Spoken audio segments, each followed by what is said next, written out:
오늘 말씀의 구조를 레위기 15장 말씀의 구조를 차근차근 살펴보면 성경에서 어떤 중요한 것을 강조할 때 많이 사용하는 그런 어떤 재미있는 구조를 하나 발견할 수 있습니다. 그게 뭔지 여러분 궁금하시죠?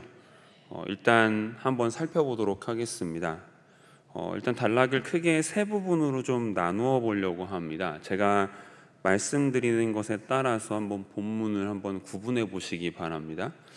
1절부터 15절까지 눈으로 그냥 성경책을 보시면서 본문이 이렇게 구분되는구나 이런 생각을 해보시면 될 것 같은데요. 일단은 1절부터 15절까지를 한 단락으로 볼 수 있습니다. 5개의 단락으로 나눠지네요. 3개의 단락이 아니라 1절부터 15절까지를 한 단락으로 볼 수 있고, 그리고 16절부터 17절을 두 번째 단락으로 볼 수 있습니다. 그리고 18절을 세 번째 단락으로 구분해 보겠습니다. 그리고 다시 19절부터 24절까지를 한 단락으로 구분하고, 마지막으로 25절부터 30절까지만을 이제 나머지 한 단락으로 좀 구분해 보도록 하겠습니다. 31절 이후로는 좀 나중에 살펴보기로 하고, 어떤 기준으로 단락을 이렇게 나눴는가, 이제 교차 대구법이라고 하는 말씀을 드리면서 본문을 좀 같이 보려고 하는 건데요. 어떤 내용인지 좀 설명을 드리겠습니다. 일단 1절부터 15절까지의 내용은 눈으로 빨리 훑어보십시오.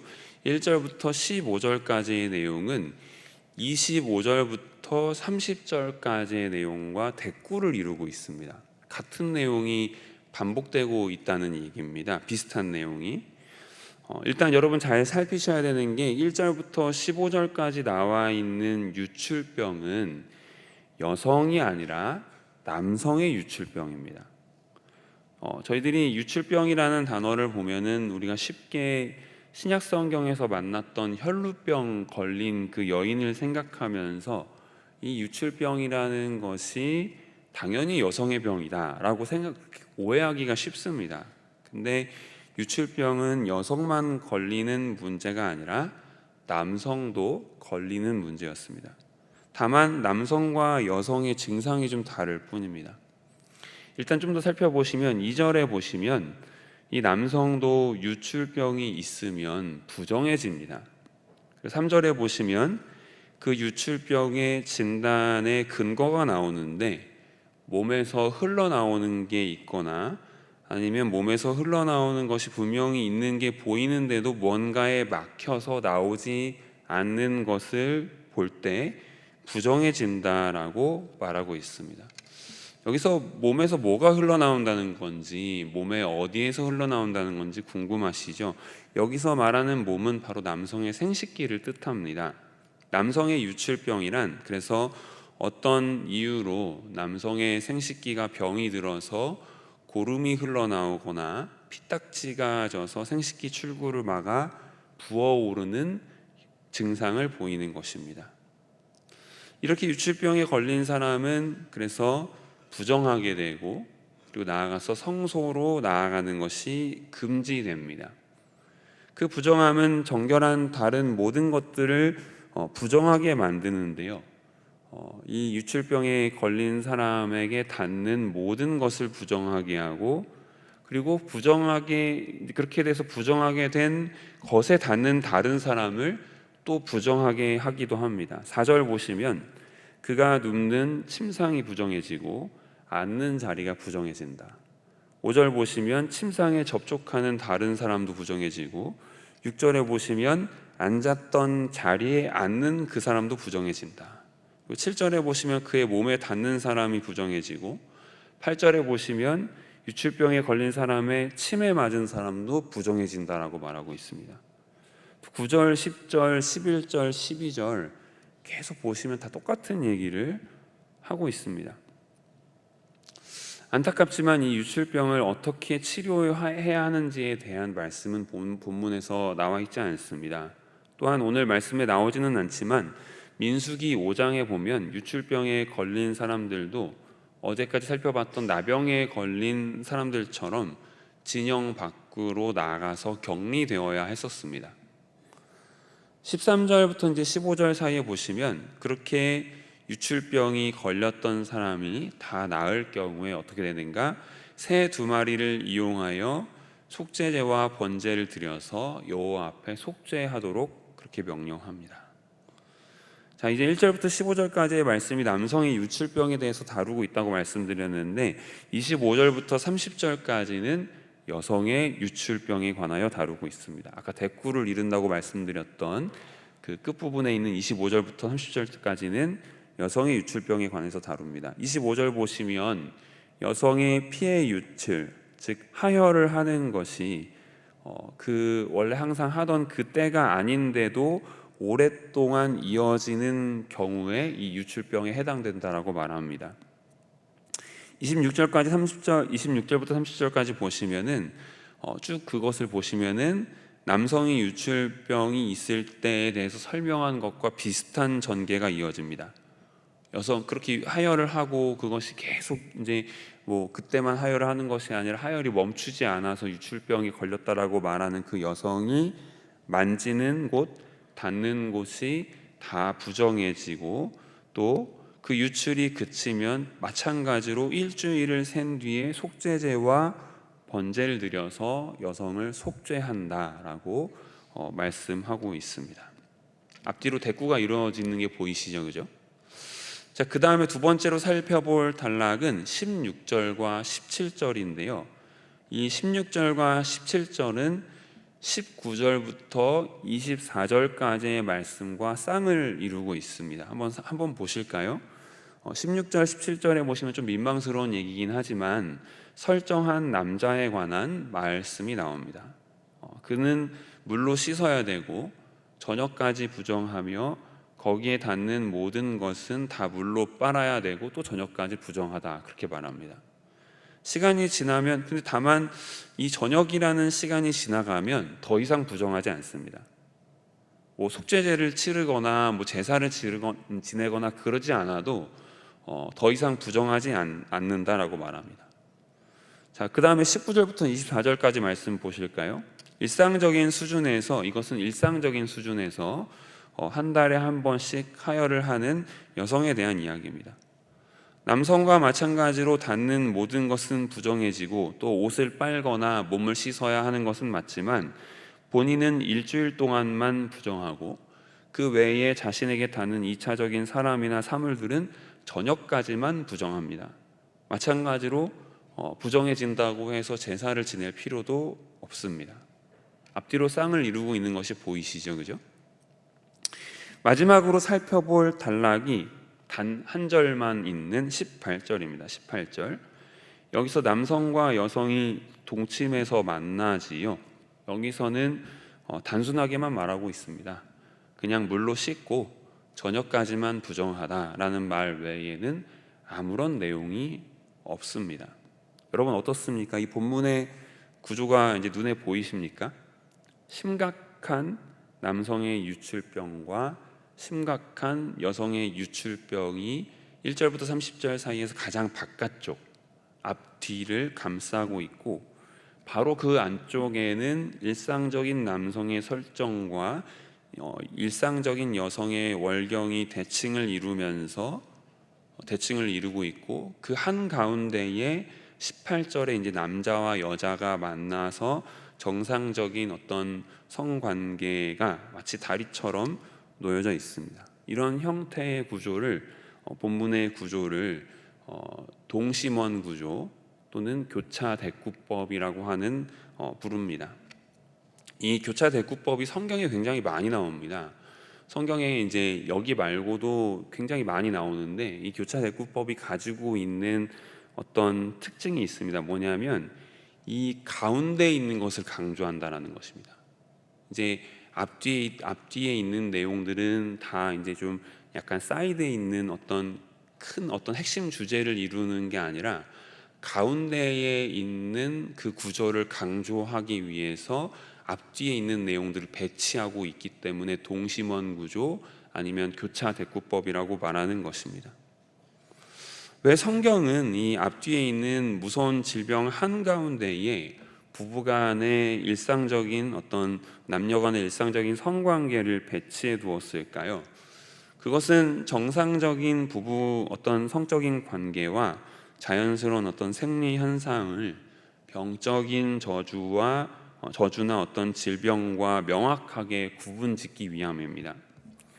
당시 여러분들 기억하셔야 될 것은 당시 바벨론이나 가나안 사람들은 이 성관계를 하나님의 일반적인 축복이라고 인식하는 것에서 생각보다 많이 벗어나 있었습니다. 바람직한 남녀 간의 어떤 성적인 관계를 풍요를 끌어오는 신전의 어떤 마술로서 신을 만족시키기 위한 어떤 제의적인 예식으로서 수행하는가 하면, 반대로 뭔가 병이 들어서 피가 나거나 찜찜한 체액이 나오면 악령이 들렸다면서 기괴한 액막이 구판을 벌리곤 했던 것입니다. 그러나 성경은 그런 모든 미신들을 오늘 말씀에서 단칼에 다 걷어내고, 가정 안에서 부부가 나누는 남녀 간의 사랑은 그저 물로만 씻으면 되는 지극히 자연스럽고 아주 건강한 하나님의 창조 질서로 담담하게 돌려놓습니다. 유출병에 대해서도 그렇습니다. 하나님은 이 유출병에 대해서 이스라엘 백성들이 하나님 보시기에 그저 거룩하고 부정한 것을 지나치는 그 이상의 정죄를 하지 않도록 하고 계십니다. 그게 무슨 말인가? 방금 전에도 말씀드렸었는데, 사람들은 이 유출병에 걸린 것에 관해서 필요 이상의 두려움을 갖곤 했습니다. 그건 어떻게 보면 당연한 두려움이었습니다. 3500년 전 광야에서 의학적 지식이 전무했던 고대인들에게 몸속 깊은 곳에서 피와 고름이 멈추지 않고 계속해서 흘러나오는 것은 마치 몸 안에서 생명력이 빠져나가 썩어 들어가는 것과 같은 그런 어떤 정체불명의 공포를 가져다 주었습니다. 원인을 모르니 어디까지 번질 수 없어서 무서웠습니다. 더군다나 여러분도 잘 아시다시피 고대 사회에서 이 생식 기능은 가문의 대를 잇고 민족의 생명을 이어가는 가장 신성한 통로였습니다. 그런데 그 생식기가 망가져서 피와 고름을 흘린다라는 것은 아이를 낳지 못해서 가문의 대가 끊기고 민족의 생명력이 소멸할지 모른다는 치명적인 두려움이 되었던 것입니다. 사람들은 원인을 알 수 없는 질병 앞에서 불안해했고, 그 불안은 결국 환자를 향해 저 사람은 뭔가 남모를 은밀한 죄를 저질러서 하나님의 저주를 받았다라고 하는 그런 손가락질로 이어지곤 했습니다. 하지만 하나님 그렇게 말씀하시지 않은 겁니다. 그건 그냥 유출병이고, 그건 병이고, 다 나으면 속죄제를 드리고 정결하게 다시 돌아오면 된다. 그게 전부인 것입니다. 게다가 한 가지 여러분 기억하실 것은, 오늘 말씀에서 회복을 위한 어떤 제사들을 지낼 때 속건제를 지낼 필요가 없었다라는 것을 눈여겨보시기 바랍니다. 어제 살펴볼 때 나병은 어땠습니까? 하나님의 성소에 들어가기 위해서 가장 먼저 반드시 속건제를 지내야만 그 다음 속죄제를 지낼 수가 있었습니다. 또한 가난하지 않았던 사람들은 암양과 순양을 제물로 내어놓아야 했었습니다. 그런데 이 나병과는 달리 이 유출병에 걸린 사람은 속건제를 드리지 않아도 되었어요. 그게 무슨 말인가? 유출병에 걸려서 격리된다 하더라도 여전히 하나님의 백성이라는 말입니다. 어제 속건제를 드리는 이유가 무엇이었습니까? 다시 하나님의 백성으로서의 지위를 찾아야 하기 때문에 속건제를 드린다라고 말씀드렸습니다. 근데 이 유출병에 걸려서 격리된 사람은 그렇게 된다 하더라도 속건제를 드릴 필요가 없었고, 그 이유는 여전히 이 사람이 하나님의 백성이기 때문인 것입니다. 그 자격을 잃지 않는다는 말입니다. 또한 이 문제로 인해서 속죄제를 드리게 될 때에도 부유하든 가난하든 상관없이 제물에 대한 필요 조건이 최저치예요. 그냥 새 2마리. 당시 고대 근동에 퍼져 있었던 문화와 많이 달랐던 것이죠. 오늘날 우리 가운데 이런 유출병으로 인해서 사회적인 평판이 떨어진다거나 사람들이 나를 피한다거나 하는 경우는 별로 없습니다. 하지만 성기능, 생식기능의 좌절로 인해서 고통당하는 사람들은 여전히 계십니다. 새로운 생명을 잉태하지 못한다는 것에 대한 아픔, 그리고 그로 인해 앞으로의 삶을 내가 제대로 행복함 가운데 제대로 유지시켜 나갈 수 있을 것인가, 내가 행복할 수 있을 것인가에 대한 두려움. 적어도 이런 두려움에 대해서 하나님께서는 고대 이스라엘 시절부터도 이런 문제 때문에 사람들로부터 평가받거나 조롱당하거나 저주를 받았다는 식으로 낙인이 찍히거나 하는 그런 문제가 생기지 않도록 하시는 하나님은 아주 세심한 하나님이셨습니다. 그런 세심한 하나님께서 오늘도 저와 여러분을 말씀으로 양육하시고 거룩한 삶을 살도록 인도하고 계시는 것입니다. 아멘. 이 부분에 대해서 한 가지 좀 더 중요한 묵상을 말씀드리고 말씀을 정리하고자 합니다. 오늘 본문 말씀 31절을 보시면 이렇게 말씀합니다. 31절 말씀 한번 같이 읽어보겠습니다. 너희는 이와 같이 이스라엘 자손이 그들의 부정에서 떠나게 하여 그들 가운데 있는 내 성막을 그들이 더럽히고 그들이 부정한 중에서 죽지 않도록 할지니라. 아멘. 저는 이 본문을 보면서 한편으로는 이해가 되면서도 앞에서 살펴봤던 이 동심원 구조와 연결하여 이해하기가 참 어려웠습니다. 그래서 이 부분을 이해하는데 엄청나게 많은 시간이 걸렸습니다. 대체 이 얘기를 왜 하시는 걸까?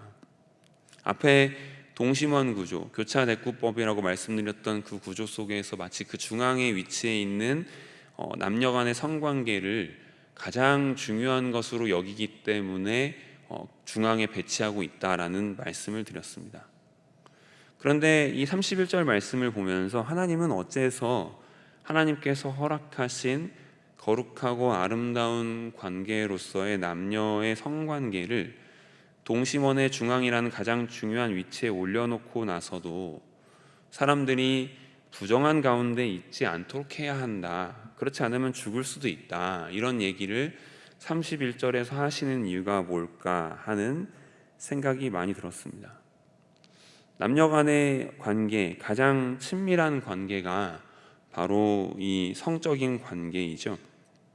그런데 하나님께서는 우리 사람의 생각에 가장 친밀하고 아름답고 어떻게 보면은 가장 좀 거룩해 보이기까지 하는 그런 성적인 관계가 하나님 보시기에는 여전히 부정할 수도 있다라고 하는 말씀을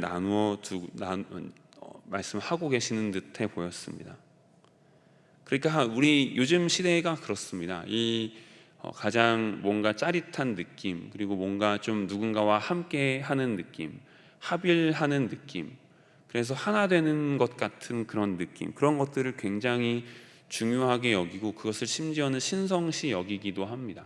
가장 중요하게 추구해야 할 가치로 여기는 경향이 오늘날에 많이 있습니다. 그런데 오늘 성경 말씀은 이렇게 말하는 것입니다. 더 중요한 것은 그런 게 아니라 하나님 앞에서의 거룩함과 정결함이 가장 중요하다라고 말씀하고 있는 것입니다.